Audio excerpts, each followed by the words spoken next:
What kind of boring business should you look for, folks, with Mr. Bo Eckstein, the concierge to small business lending? We have a complete series of different boring businesses that you might want to consider. Bo, what are we talking about today? We're going to talk about a business model. It's been around for 40 years, very low competition. Most of the business is recurring. And so, guys, recurring business models, I believe, are the best business models because as you build the book of business, the goal, if you're a one territory person, it depends. Some people are empire builders, I call them, and they want 3 territories because they want to maximize so they can replace the W-2 job, right? Like yesterday, I sat on an hour call. I had a client, and that's his goal. I mean, the guy is, he's high paid, works in financial services, and his goal is to, he knows that that party's going to kind of come to an end, his business. So he's looking to replace $750 million a year. So he's not looking at one territory, right? He's a what I call an empire builder. So I presented this brand, and we actually got on the phone with the franchise itself. Here's a business that's been around for 40 years, and it's completely unsexy. Okay, they do a bunch of different services, restroom hygiene. Okay, so you're talking about tile, floor deep cleaning, power washing, window treatment, sanitizing, and supply paper and restroom products. Okay, so this is very sticky. So the idea of this business is that you have a salesperson and then you get another salesperson. They build accounts. Now this brand also has national accounts, and that's important too. Right now, about 10% of top line is coming from national accounts, and they also have accounts that are they call them, I believe, hunter accounts, meaning they have an agreement with them, but you have to solidify it in your territory. So this is extremely, extremely sticky. Remember, on a service-based business, they might trade at a 2 to 3 time multiplier versus a business that has recurring revenue. And a lot of SaaS companies, so a business model like this might trade at 7 to 10 times earnings. A SaaS company might trade as high as 20 times of earnings, right? So if I'm looking for a business that I'm building equity in, I would probably prefer a business that has a recurring component, a membership component to it. For the long-term exit play. Super highly scalable. Really, if you hit 1,000 accounts, I mean, you're going to have a multi-million dollar business. So like your salespeople, their goal, each salesperson you have is to sign up 2 new accounts per week. Okay. That equates to average ticket price per year is about $5,000. So you can see as you get your first 100 clients, what that's going to do, right? And then you build on that, and every year. And keep in mind, these are 3-year service agreements, so it's very, very sticky. I know this business is like not something you would think like, oh, I'd want to own like a bathroom hygiene business. But remember, guys, it's No, not. I actually disagree. I think it is actually super sexy because one of the things, certainly if you're in finance or tech that we're dealing with right now is the threat of AI and really the threat of some jobs being changed fundamentally forever. What is one thing that you can count on regardless of technology, right? The human body produces waste. That's not going anywhere. We're not fixing that. That's part of the program. So I think a business like that is super sexy because it's consistent, right? It offers that. And then you get the sticky nature, you get accounts, 3-year contract.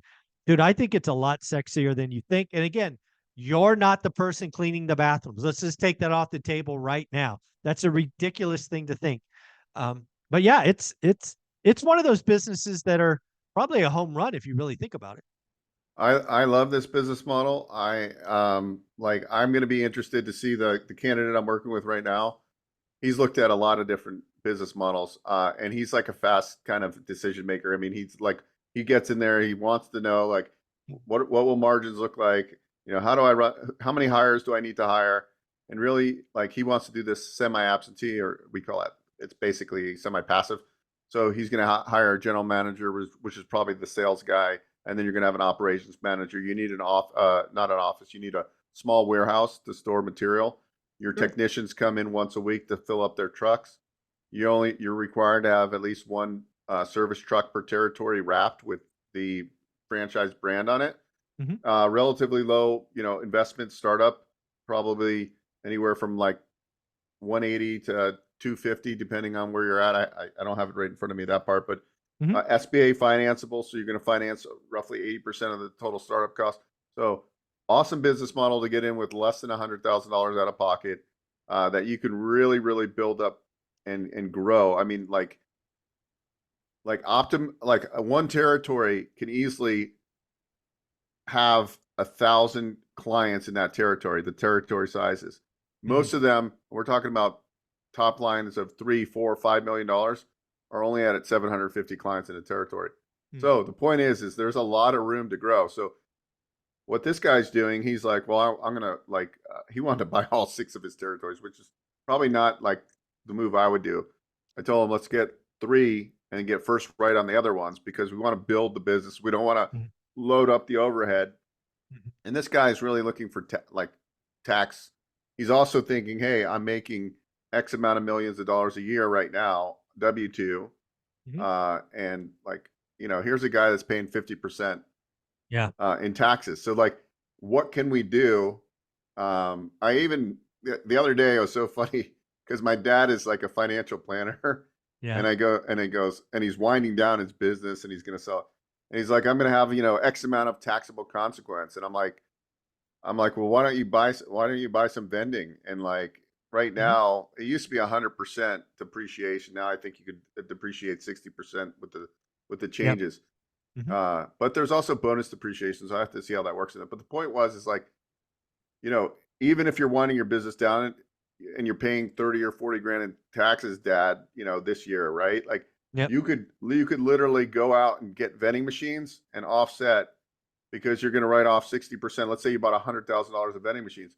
That's $60,000. If you have a $30,000 or $40,000 taxable consequence on the other job, you can offset all of that, right? And Hmm. like then he's like, "Huh, that makes sense." Like I'm like, "Yeah, that does make sense." That's why like all the entrepreneurs over here that are not in corporate, they study this stuff, right? And all the guys that don't pay attention, this is why we talk about business ownership, and I think that's Yeah. so critical. Yeah. A lot of W-2 employees, I've said this a lot, will continue to say it in the future, that the IRS tax code's not a penalty system, it's a reward system. If you understand how to read it, it incentivizes certain behavior and and takes out other incentives. So it is a reward system. Did you create a PowerPoint for this with some bullets people can look at? I did, yeah, and I should have brought it up, but I was so excited. Let me pull Yeah, it it's up okay. here. We'll look at it again. It's all right. Yeah, let me. Here we go. Share screen here. I even put a picture. And Mhm. guys, like I'll just give you a little secret too. I use a software called Beautiful.ai, and it Mhm. automatically builds these out for me in like 2 seconds. Oh So wow. guys, like AI is here for real. Like it is like unbelievable, like what you can do. I put a couple notes in, and it it It does this just whole built thing this for for me. you. Yeah, Wow. yeah. And Okay. so here we go. Is it sharing? It is. Okay. So here we go. I got a nice picture of some urinals. Nah, And there you also go. with this company, they give those free inserts of the and the urinal pads there Sure. for their customers. So like I said, been around for 40 years, minimal competition, uncapped income potential, huge market potential, recurring revenue. They deal with mostly chain restaurants, gyms, health clubs, those kind of places. This is recession resilient Hmm. business. Think about during COVID, these guys' business actually ramped up like For huge during sure. COVID. Because at the end of the day, just think about it, like gyms and restaurants and things like that. If you go into their bathrooms and they're nasty, do you want to go eat Nope. out of their kitchen? No. So these types of businesses realize that they have national accounts with like big restaurant providers. So that's also another thing. So you can count on roughly 10% coming from these national accounts. So you have some built-in business as you're growing and you're starting. Steady income. You're going to be recurring revenue. There's multiple streams of income. You got floor cleaning, power wash, window treatment, sanitation, and then they have their own proprietary toilet bowl or toilet paper holders and paper towel holders. And so they're stocking all that stuff, which is another stream of income, predictable income. They have strategic partnerships.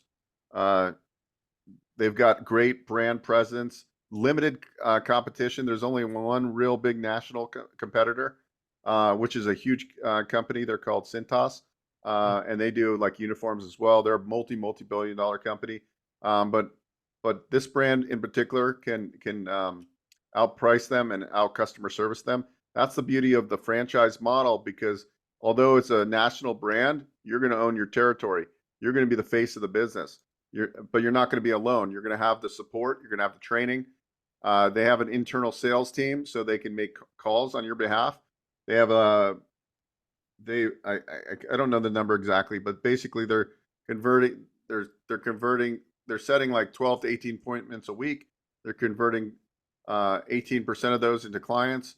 And then, of course, you as the business owner, like I was already thinking what I would do as a business owner, because that's what I always do. What would I do? I would have my hire a virtual assistant from the Philippines, most likely. They would be pinpointing businesses. They would be doing outreach, email outreach. They'd be setting up appointments. They would be. I would be, if you own this business and you're semi-involved, you want to be what we call the mayor of the town. The mayor of the town shakes hand, kisses babies. Everybody knows who they are. Yep. That's going to be your job. Obviously, the books and the financials, and then being a good leader and building culture. Culture is very important in business. How the people you're bringing in.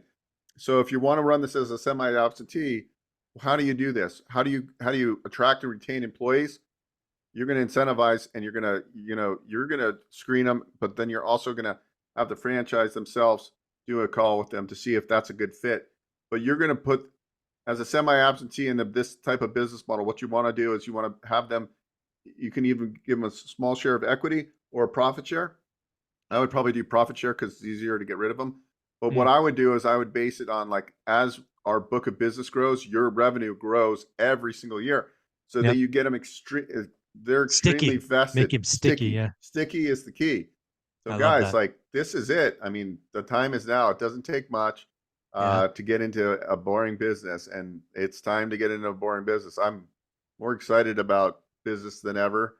I see a movement right now, stronger than ever, that people are like, look, I need to buy more real estate.